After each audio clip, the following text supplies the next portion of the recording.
Hey guys, welcome back. This week we are talking a bit of November tests, the All Blacks versus Wales. It is a big game for Wales to prove what some of their second stringers can do, because unfortunately not all of their players were released by the English clubs, and there were a couple of injuries as well. So unfortunately for Wales, not the best team they could field, but it is a good chance for some of these second stringers.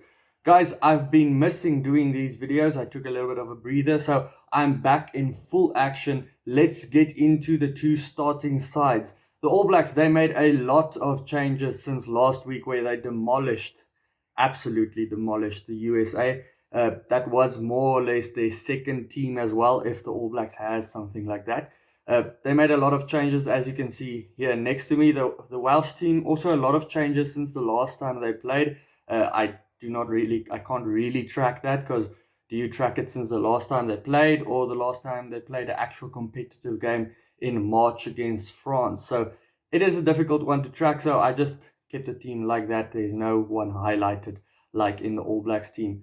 In the front row, a whole new front row for the All Blacks with Joe Moody, Taylor and Laulala. That is a preferred front row so far for the All Blacks this year. Joe Moody, he has been struggling, I actually have to say, on his side of the scrum, especially against big scrummaging teams. So Wales, they are a big scrummaging team, so they might try and target there, or they would have probably tried and targeted there, but they have a little bit of an injury there in the front row. I'll get to that now. Laulala, he's been in superb form at number 3, and then Cody Taylor, we know him. He is always in the best form of his life. He always takes the ball forward. He gets good runs going as well through the park, and he is the type of guy that gets a try for a hooker as well. The front row for Wales, it would have been a very strong front row with Jones, Owens and Francis, but Owens was 30 minutes after he was mentioned in the side, he was pulled out of it due to injury. So now it is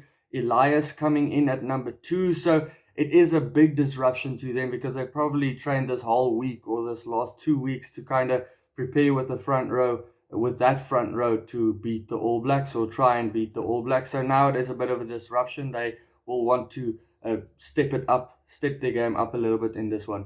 Brodie Retallick at number 4, Sam Whitelock at number 5. You can't get much better than that when it comes to lock combos. Retallick, he's been superb since coming back to the All Black team as well, since coming back from Japan. Whitelock, he came back from his injury as well, I think last week or a couple of weeks before that as well.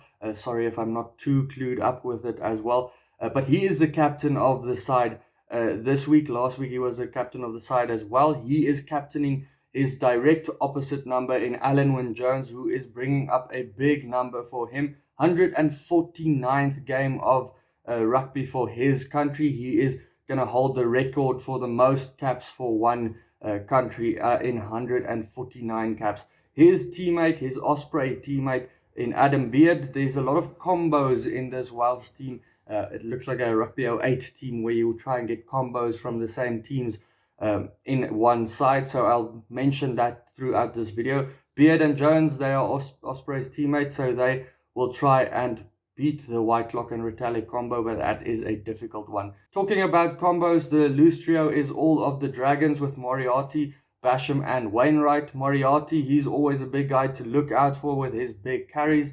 Basham will try and get the ball at breakdown time. It might be a big ask from him, because all 3 of those loose forwards from the All Blacks can do that very well. And then it is Wainwright with his big carries that can also break a couple of guys in front of him. The loose forward trio from the All Blacks, though, is a difficult one to attack against, because Blackadder, he is a superb player. This year he has been doing so well. He's still a newbie in that team, and he's probably the standout from all of them. One of the things from him, if he does get picked, he is one of the guys that is also going to be jumping in line-out time. So they have an extra guy that is very tall at number 6. Papali'i, he specializes at breakdown time. That is where he pops up most of the time. But other times he also pops up on the wing to score a couple of tries as well. Adi Savia, you know what you get with him. He is a complete baller. He can do everything on the park. He is a forward where he carries the ball forward, gets into the scuffles as well. He gets into the breakdown time as well, but he's very quick. He can give that massive dummy that never works as well. So he is that complete player for the All Blacks. Paranara, he comes in at number 9. I don't know how the New Zealanders are feeling with him coming in, because out of their number 9s, he's probably been the one that is lacking a little bit. He has been slower than the other guys as well. So the games that he has played at number 9, or let's say the half that he has played, or the 50 minutes that he has played, it has been a slower game for them. They struggle to get front football, and they score less tries than one of the other 9s on the park. Thomas Williams, always a dangerous guy for Wales as well. He does get those little sniffs next to the ruck as well every now and then. Gareth Anscombe, good to see him back as well. It is his first test game since 2019 with that big injury of his that kept him out for a long time.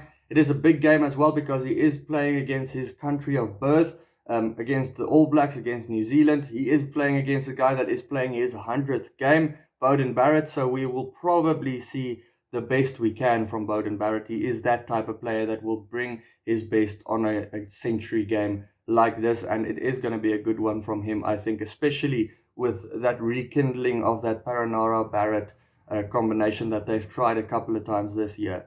In the two centres, Havili versus Williams, and then Anton Leonard-Brown versus Davies. Anton Leonard-Brown and Havili, they've been a combination that the All Blacks have been trying to work on. They've tried to get them better as well, or try to make them the preferred combo. Havili, he is super dangerous. He can score from anywhere. He is like another playmaker on the park as well. One thing about Havili, though, if you do give him a rush defense, that Wales do like doing as well, he does tend to make a couple of mistakes in the game as well. That's why against like against the Springboks, he was a little bit more quiet, but against the other teams, he was very, very lethal. Anton Leonard-Brown, we know what we get with him. He's a strong runner of the ball. He's very good with his defense, and he organizes that whole back line on defense as well. Jonathan Davies, it's always good to see him as well. It is the two scarlet centers for the Welsh team as well. Like I said, that combos that they are trying to build, just like the combo out wide with the two Cardiff wings. Owen Lane and Josh Adams, the guy that just never stops scoring. He scores almost in every game he plays, so watch out for him.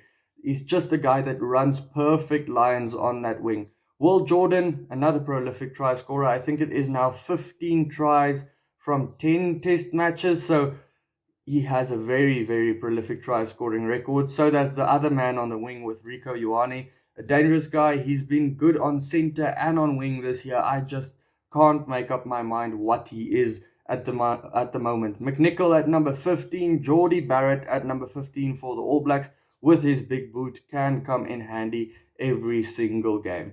On the two benches, there is a lot of changes. The Welsh bench, I do think, does lack a little bit against the All Blacks. It is a little bit weaker than the All Blacks.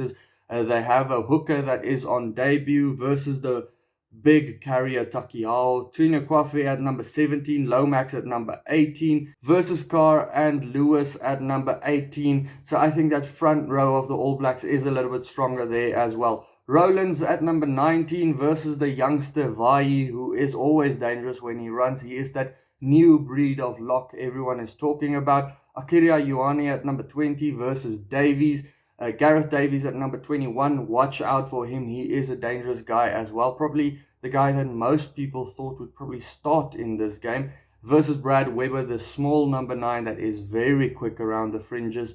Priestland at number 22 versus Mahunga, who is probably just as good as Barrett, or who you can maybe let me know who should actually be starting in the number 10 position. Ben Thomas versus Severies, another prolific try scorer from the Crusaders. So yeah, it is a dangerous squad from that All Blacks one on the bench. I do think that's better than the Welsh one. It's sad that Tupaia doesn't come in, the young centre for the All Blacks, but there's just so much talent in New Zealand. So guys, getting to the prediction, they are playing in the Principality Stadium in Cardiff. The weather doesn't really matter because it is a closed roof, so it doesn't matter if it has been raining the whole weekend.